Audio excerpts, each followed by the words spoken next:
Salut à tous! Alors aujourd'hui je vous retrouve dans une nouvelle vidéo. Je pense que vous l'entendrez à ma voix et que ça se voit un peu à ma tête. Je suis toujours malade, je sais pas quoi faire. Ça fait déjà un moment maintenant que je suis antibiotique et tout, mais j'ai l'impression qu'il n'y a pas de réelle amélioration. Du coup je vous avoue que je suis moyennement motivée, mais voilà, si je filme pas maintenant je filmerai plus jamais. Je suis désolée d'avance pour moi de petits canetons en pleine mue, voilà, toutes mes excuses. Aujourd'hui je décide de vous reproduire un make-up, donc ce sera mon maquillage nouvel an, que vous n'aurez pas du coup à nouvel an. C'est le maquillage en fait que j'ai porté à Noël et je le trouvais trop chouette. Du coup je me suis dit que j'allais vous le filmer en vidéo puisque j'avais trop envie de vous le reproduire. C'est un maquillage qui est quand même relativement simple à faire. Ça demande un petit peu de technique, mais franchement il y a moyen de se débrouiller même sans trop de technique. Puisqu'en fait aujourd'hui je vais vous réaliser un maquillage pailleté. C'est en fait une technique, enfin une forme de make-up que j'ai vue sur le compte Instagram de Tracy Purple Makeup, que je suis assez assidûment parce qu'elle fait des très beaux maquillages. Une espèce d'énorme threadliner violet, mais c'était vraiment comme un threadliner mais très épais. Et je trouvais ça super et j'ai voulu essayer ça et je vous avais posté des photos de Boomerang sur Instagram où j'avais du coup un make-up dans ce style là et je l'ai fait avec les Glitter Golds de chez NYX puisque j'en avais fait un premier un petit peu avec le rouge et j'en avais fait un deuxième avec le doré. J'avais envie de sortir vraiment full paillettes et du coup je l'ai fait avec la couleur Imaginarium et les petites paillettes de chez Urban Decay par dessus. Si ce sont des petits bruits comme je vous l'ai dit, mes chats ne me respectent pas, donc du coup ils font des bruits pas que je filme. C'est normal, en même temps c'est des chats. Bon, je vous ai zoomé un peu, on n'a pas la plus belle vue actuellement. Alors pour mes sourcils, je vais utiliser la pommade à sourcils de chez Kat Von D et ce merveilleux petit pinceau licorne qui m'a été offert par Héloïse, ma belle si tu regardes ces vidéos encore, merci.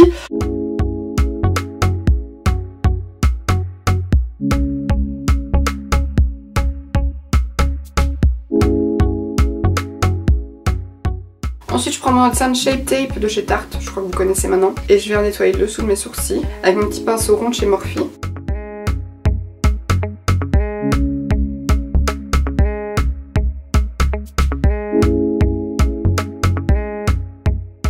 Alors en fait l'avantage et le désavantage en même temps de l'Sun de chez Tarte, c'est qu'il est très pimenté, donc vous savez carrément effacer une partie de votre sourcil avec si vous voulez. Ensuite quand ça c'est fait, je vais venir appliquer ma base sur ma paupière. Donc là il n'y a pas de secret, c'est la Profit de chez NYX que j'utilise. Je me dis qu'il y aurait peut-être moyen que ce maquillage s'y tienne sans base, mais personnellement je préfère pas prendre de risque donc je l'applique quand même. Ensuite je viens prendre un fard un petit peu couleur chair classique. Donc là ce que je vais faire c'est que je vais faire un mélange de ces deux tons-ci qui sont une palette de contouring de chez Makeup Revolution. Hop, donc je tapote un peu dans les deux et je mets juste poser ça par-dessus l'anti-cerne que j'ai mis pour un peu fixer le dessous de mon sourcil. Et je vais aussi un petit peu descendre presque jusqu'au creux. Alors pour la suite je vais venir reprendre le fameux pinceau que j'utilise pour nettoyer le dessous de mon sourcil. C'est un pinceau qui est vraiment top. Avec celui-là je vais faire un petit peu tout, je fais les queues de cuisse, je nettoie le dessous de mes sourcils, je vais appliquer des fards sur le Playmobil, enfin il est vraiment excellent. Et je vais venir prendre mon fameux fard à pierre liquide, donc le Glitter Golds de chez NYX Imaginarium. Et en fait là ce que je vais faire, je vais vous zoomer un peu pour vous montrer. Mais en gros vous pouvez voir ça de deux manières. Soit c'est comme si vous faisiez un gros trait de liner, soit c'est comme si vous faisiez un cut crease sans mettre de fard. Donc en fait c'est à dire que là je vais imaginer par exemple que j'aurais mis du fard partout dans mon creux et je vais refaire la forme que je ferais si je faisais un cut crease. Donc quand je fais ça je prends simplement mon petit produit et je viens prendre un petit peu de matière avec mon pinceau. J'en prends pas trop, je viens vraiment prendre petit à petit pour pas faire de paquet, pas me retrouver avec des gros trucs de produits. Je commence toujours par mon coin interne et ensuite je viens prendre un tout petit peu plus de produit que je viens appliquer et avec lequel je vais commencer à créer ma forme. Alors ensuite une fois que j'ai créé ma forme sur le début de ma paupière, je vais en fait faire comme si je faisais une virgule de thread liner. Donc je viens tracer ici. Et ensuite après ça je vais venir rejoindre, mais en fait ce que je veux faire c'est vraiment un bombé au niveau du début de la paupière, puis un creux pour faire vraiment comme une virgule en fait. Vous pourriez continuer la forme, seulement personnellement j'aime pas que ce soit vraiment tout droit, j'aime vraiment qu'il y ait cette espèce de contraste de descente et de remontée.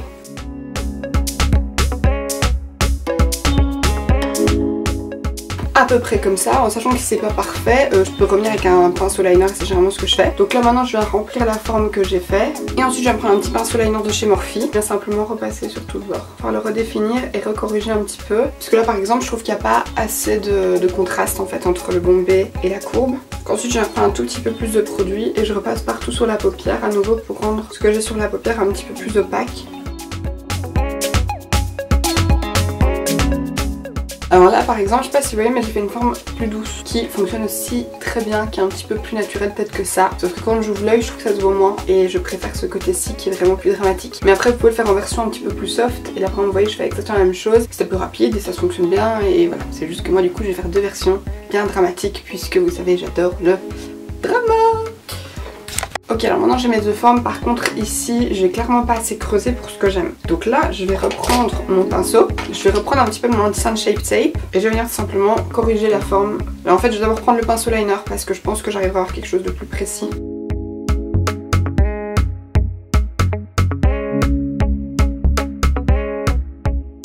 Et ensuite avec mon autre pinceau, je vais simplement venir dégrader vers le haut pour venir fondre la correction. Et ensuite, histoire que ça se voit moins, parce que c'est quand même vachement clair, je vais venir reprendre mon kit de contouring, le même pinceau et les mêmes deux couleurs avec lesquelles j'ai poudré mon dessous de sourcil. Alors ensuite la démarcation se voit un tout petit peu, mais comme je vais repasser avec un liner pailleté, je pourrais toujours éventuellement corriger à ce moment là pour que ce soit un petit peu moins visible. Donc maintenant je vais arrêter de chipoter avec ça et je vais prendre le liner de chez Urban Decay et je vais tout simplement repasser partout sur ma forme. Donc je commence d'abord au niveau de l'extérieur, histoire de pouvoir bien définir, et je viens simplement recouvrir l'entièreté pour avoir un effet pailleté plus intense. Alors je crois que le fait de remplir de paillettes c'est quand même l'étape la plus fastidieuse, qu'il faut retourner 50 fois dans le pot, mais c'est ce qui donne vraiment l'aspect bling bling. Du coup je crois que ça vaut la peine d'y passer 5-20 minutes. Bon alors ensuite maintenant que ça c'est fait, pour l'instant c'est un peu bizarre parce qu'il y a ni faux cils ni ras de cils inférieur et mon teint est bien dégueu. Alors je vais commencer par préparer mon teint, donc pour ça j'utilise deux bases. Je vais utiliser la Baby Skin de chez Maybelline. J'ai l'impression que je suis très orange en caméra, c'est très bizarre parce que je n'ai rien sur ma peau actuellement et je ne suis pas orange en vrai. Donc ça va me permettre en fait de flouter mes pores au niveau du coup de mon nez, de mon menton et d'entre mes sourcils. Et ensuite sur là sur mon visage j'utilise la base Radiant Primer de chez Primark parce que j'ai envie d'avoir un teint un petit peu glowy. Malgré le fait que je vais utiliser un anti-cerne très mat, du coup ça n'a peut-être pas trop de sens mais c'est pas grave. Alors j'utilise la Baby Skin en premier parce que je préfère d'abord flouter mes pores avant de mettre la base illuminatrice. Et alors je passe toujours au niveau d'entre mes sourcils parce que c'est une zone qui a un petit peu de texture en fait. C'est pas une zone où j'ai spécialement des pores, mais ma peau a une certaine texture et quand je rajoute de l'anti-cerne et tout de la poudre par dessus, ça fait très marqué et j'aime pas ça. Donc du coup j'aime bien un petit peu lisser tout ça avant. Et généralement je passe aussi sur le tour de mes sourcils comme ça fait un petit peu plus propre. Parce que quand vous avez tendance à vraiment contourer l'entièreté de vos sourcils avec de l'anti-cerne plus le poudré etc, ça peut faire un petit peu cakey et j'aime pas trop ça non plus. Après ça je vais me prendre la base Radiant Primer et je vais en mettre sur le reste de mon visage. Donc je repasse au niveau de mon nez, je vais en mettre ici au niveau de mes tempes et j'insiste bien au niveau du haut de mes joues et de mon dessous de l'œil.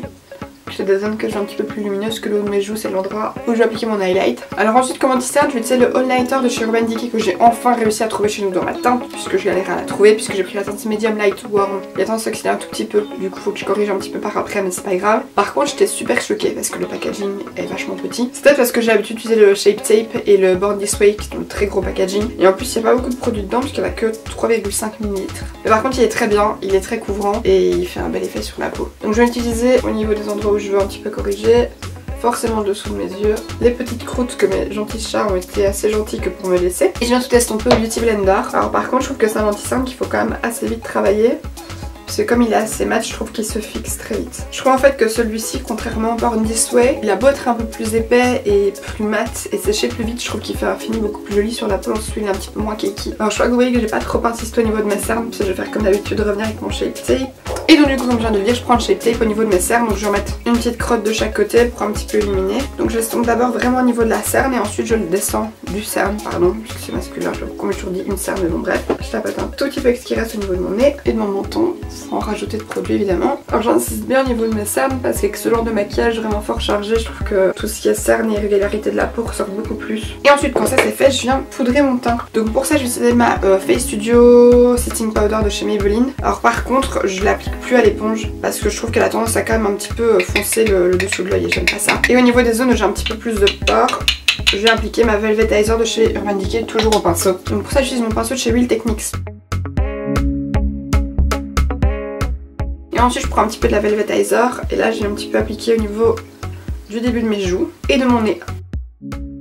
Et mon nez je le poudre uniquement avec la Velvetizer parce que je trouve que c'est vraiment ce qui fait le plus beau fini. Et je viens poudrer le reste de mon front toujours avec la poudre Maybelline. Sauf que je switch le pinceau et j'en prends un tout gros de chez Eva parce que franchement la flemme de faire tout au petit pinceau. Donc ce que je fais d'abord c'est que je viens tapoter la poudre, ça permet d'éviter de déplacer la matière que j'ai mis en dessous. Et ensuite je viens un petit peu l'étaler histoire que ça matifie bien partout et d'être sûr que j'en ai mis sur tout mon visage. Maintenant je vais passer juste au ras de cils inférieur. Alors généralement quand je fais ce make-up-ci, je fais pas de ras de cils inférieur. Sauf quand je le fais en plus foncé, donc là parce qu'il y a quand même une base noire. Si je mets rien en dessous, je trouve que ça encadre pas assez le regard, donc dans ce cas-ci je le fais. Mais quand je l'ai fait en rouge et en doré, j'ai rien fait du tout parce que ça garde ce côté un petit peu... Alors par contre quand je le fais comme ceci, j'utilise en base mon crayon de chez NYX qui est le Slide On, Glide On, Stay On, Definitely a Turn On Extremely Shine Eyeliner. Et à côté il rajoute cet eyeliner est tellement bien que son nom devait être aussi long. Je l'applique en fait dans ma muqueuse au niveau du ras de cils comme je fais avec à peu près tous mes make-up et je viens l'estomper avec mon crayon carré comme ça de chez Morphe qui est juste excellent pour ça.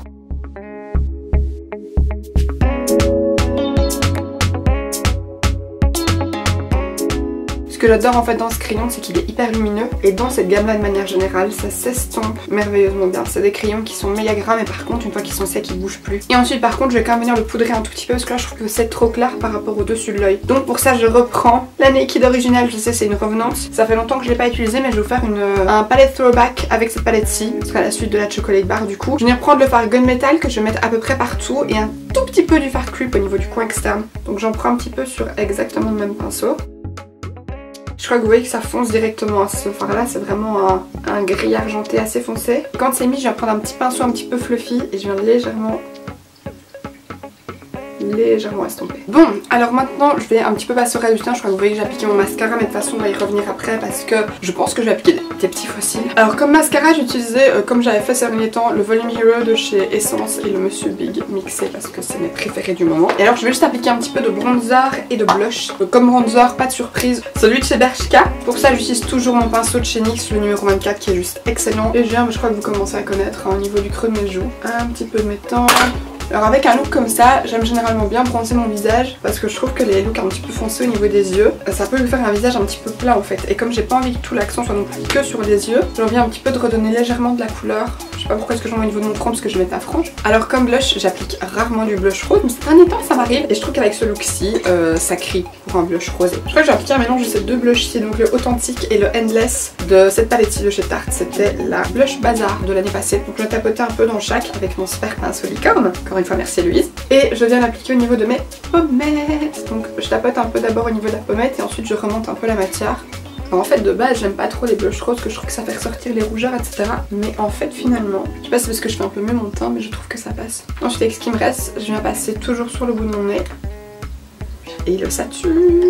Pour fixer déjà tout ça, avant de mettre mon highlighter, je vais appliquer mon spray de chez Urban Decay. Alors je l'applique avant l'highlighter parce que celui-ci c'est la version matifiante, c'est la D-Slick. Et que j'ai pas envie que ça matifie mon highlighter, du coup voilà. J'ai fermé les yeux et j'en applique partout. Alors pendant que tout ça est occupé de sécher, je vais venir appliquer mes faux cils. Ces derniers temps je suis pas à fond dans les faux cils. Je trouve pas que ce soit vraiment nécessaire d'en mettre. Seulement je trouve que quand on fait un maquillage aussi chargé au niveau des yeux c'est vraiment mieux. Là je crois que vous voyez j'ai mis la dose de mascara et je trouve qu'on voit pas assez mes cils. Mettre des faux cils ça change vraiment tout le look d'un make-up, y a rien à dire et je trouve que ça le met beaucoup plus en valeur. Et du coup bah forcément quand on fait un maquillage foncé comme ça c'est un petit peu le moment jamais de les sortir. Donc moi je vais prendre ceux-ci, donc ce sont les Easy Lash de chez Primark qui se présentent comme ceci en petits morceaux. Et je crois que je vais en mettre 2 ou 3 sur chaque œil, je suis pas encore tout à fait décidée. Et alors comme colle, j'utilise la Duo mais c'est la Quick Set, donc c'est la colle qui sèche vite. Et cette colle elle est excellente parce qu'en fait quand vous l'appliquez vous pouvez directement poser votre faux cil. En plus c'est une colle qui est foncée donc ça forcément c'est mes préférés. Donc ce que je fais en fait c'est que je les pose mais je les colle vraiment l'un à l'autre en fait. Je trouve que l'avantage c'est que ces faux cils là c'est déjà très facile à appliquer de base, mais alors cette colle ci c'est juste une merveille même pour des longs faux cils, enfin une bande complète. Je me tâte, je vais mettre 2 morceaux de l'autre côté, ensuite je verrai si j'en rajoute un troisième. C'est genre super naturel, on voit limite pas que j'ai mis des faux cils en fait et c'est ça aussi qui est top.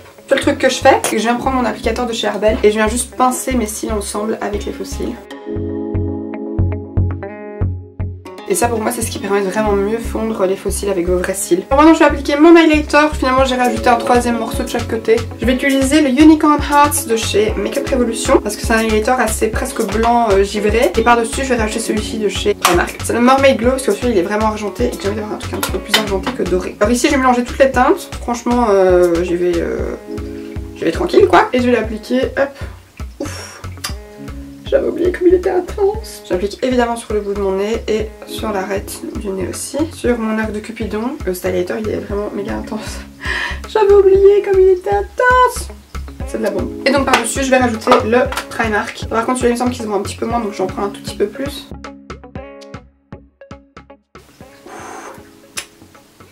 Oui alors ça c'est beaucoup d'highlighter quand même.